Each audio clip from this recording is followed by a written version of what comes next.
Another work that gives a good insight into medieval pronunciation is Ayenbite of Inwyt, literally the again biting of the inner awareness, or in plain language, remorse of conscience.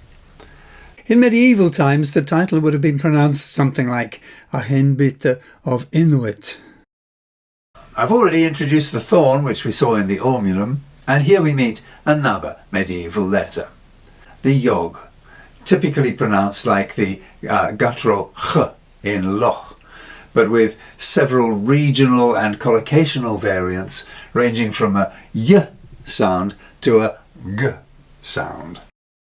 Dan Michel, the author, was a brother of the Cloister of St. Augustine of Canterbury, and the book itself is a literal translation of Le Somme des Vices et des Vertus, also known as Somme des Rois, by Laurentius Gallus, also known as Frère Laurent or Laurens, composed in French in 1279.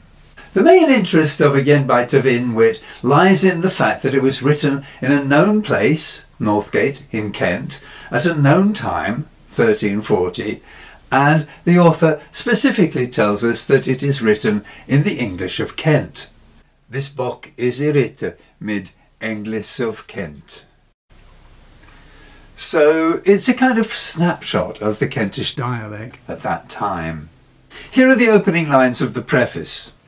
Almighty God yaft ten hestes in the laws of yogh, that Moses underving in the hell of Sinai, in the 2 tablets of stone that were writ, mid God's vingre.